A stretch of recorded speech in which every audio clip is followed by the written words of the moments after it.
Assalamualaikum warahmatullahi wabarakatuh. Salam sejahtera untuk kita semua. Mohon maaf jika ada salah-salah kata teman-teman. Ini lanjutan ke video-video sebelumnya. Sengaja memang saya buat pendek-pendek karena susah teman-teman. Susah nguploadnya, susah ngeditnya juga saya. Karena kan hanya sekedar sharing. Saya nggak ada niatan untuk apapun, tidak ada niatan untuk merugikan pihak manapun, menguntungkan pihak manapun, atau membuat teman-teman kecewa, tidak ada. Ini hanya pure sekedar sharing, berbagi cerita pengalaman pribadi saya sebagai teman, sebagai sama hobi badminton, mungkin sebagai referensi aja. Kalau dibandingkan teman, mungkin video-video di tempat lain mungkin yang lebih bagus, lebih keren jauh lah kalau ketimbang saya, karena saya hanya berniat untuk berbagi cerita saja. Jadi sebaik-baiknya orang kan adalah orang yang bermanfaat dan berusaha untuk membagi sesuatu yang menarik yang bisa dijadikan pengalaman untuk teman-teman atau sekedar referensi ya.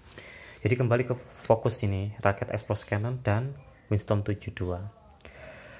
Secara spesifikasi mirip-mirip, karena ini sebenarnya juga saya ngambil yang 5O sekitar 70, belum sampai 80 gram. Ini pun juga gitu, Windstorm 72 ini maksudnya 72 gram. Tapi saya yakin juga nggak mungkin pas 72 gram, mungkin 72,1 dan lain sebagainya. Dan secara heat heavy, ini Windstorm 72 ini secara spesifikasi lebih tinggi heat heavy-nya, yaitu 315. Tetapi teman-teman, saya cenderung adalah pemain tipikal belakang yang doyan smash, yang lebih aktif ketimbang pemain depan. Karena pemain depan itu juga nggak kalah penting dengan pemain belakang. Karena pemain depan ini adalah playmaker, mereka yang mengatur jalannya permainan teman-teman.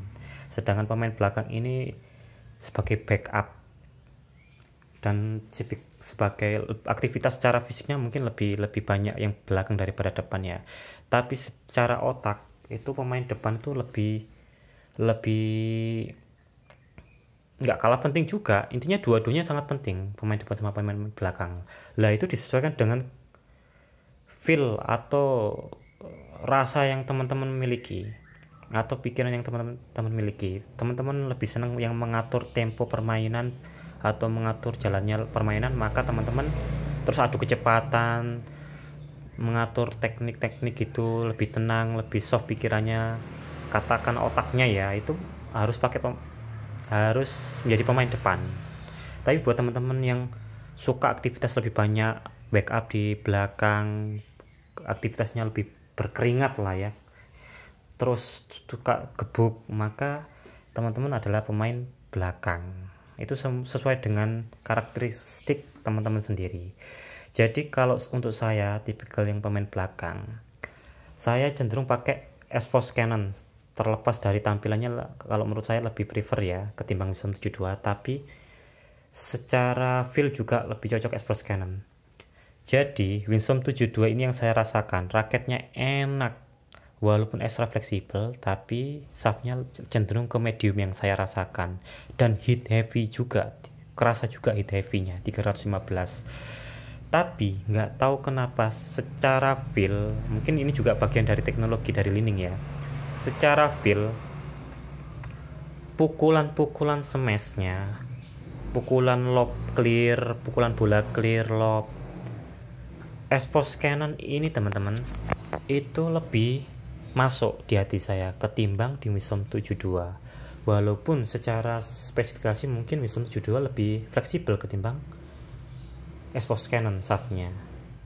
Harusnya kalau secara logika, raket yang heat heavy banget ditambah ekstra fleksibel, maka harusnya pukulan smashnya atau lobnya harusnya lebih dapat. Karena saya ibaratkan seperti ketapel atau busur yang semakin ditarik semakin lentur akan, maka bola yang dikembalikan semakin keras. Harusnya seperti itu kalau menurut logika saya ya teman-teman.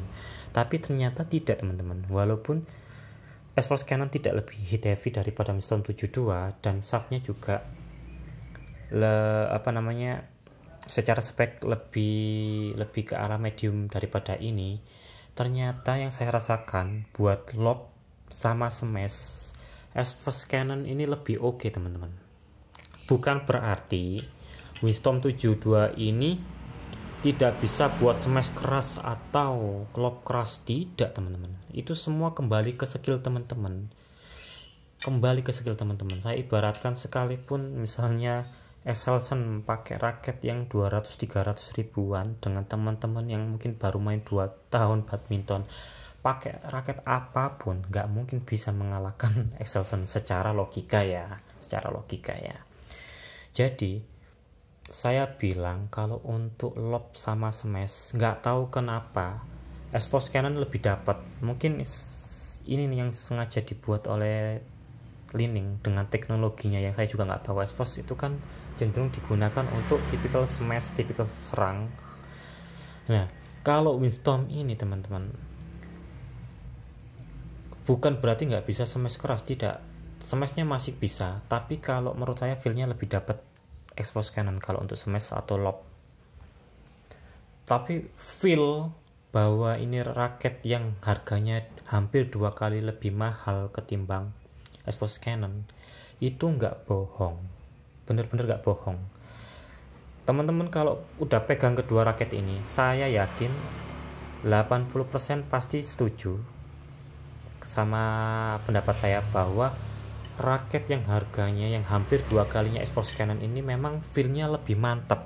Rasanya bahwa ini bukan raket di bawah 1 juta itu memang kerasa teman-teman.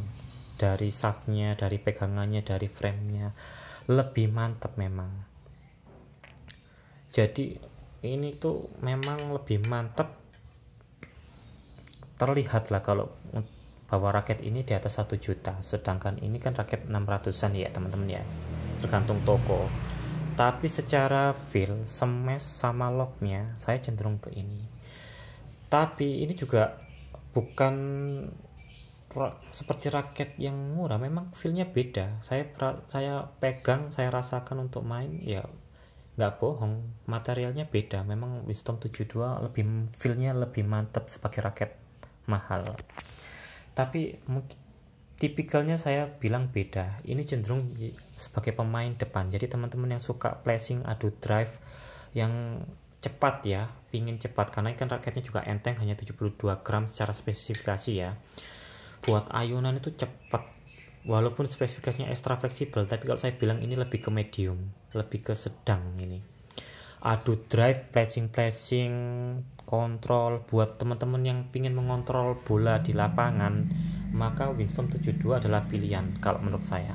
Buat teman-teman yang suka aktivitas smash lob, pokoknya jedar-jedor, main loss, nggak pingin mikir, bingung mikir ngontrol alur permainan, maka Xforce Cannon adalah pilihan yang cocok. Dan dua-duanya raket enak teman-teman, tergantung selera teman-teman aja, nggak bisa saya bilang ini. Dan ini pun juga bukan berarti nggak bisa dijadikan pemain belakang. Ini pun juga bukan berarti nggak bisa dijadikan pemain depan. Bisa, semua raket bisa, tapi lebih kecenderungan bahwa ini kalau saya bilang 80% ini adalah pemain belakang, dipakai pemain depan juga bisa. Ini pun juga gitu, kalau saya bilang ini 70-80% pemain depan. Kalau menurut saya ya, bisa jadi menurut pendapat orang beda, tapi bukan berarti ini gak bisa dijadikan pemain belakang. Sangat bisa, kedua raket itu kembali ke skill teman-teman masing-masing, sesuai kecocokan hati feel teman-teman masing-masing, begitu teman-teman.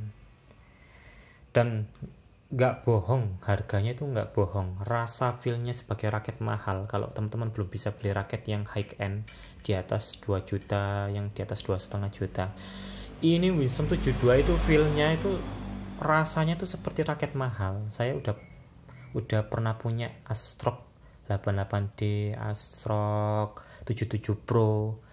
Ini tuh feelnya ya memang beda lah dengan Astrock 77 Pro ya, tapi memang sudah mengarah ke high end Wisdom 72 ini. Dan itu dibuktikan dengan kelas capnya ini. Kalau teman-teman ngikutin Li-Ning ya, fansnya Li-Ning capnya ini dibagi menjadi 4, ada putih, hitam, terus merah gold, sama hitam yang mewah itu, yang untuk kelas-kelas mahalnya itu. Memang cenderung ke raket-raket mahal dan sesuai dengan rasa feelnya.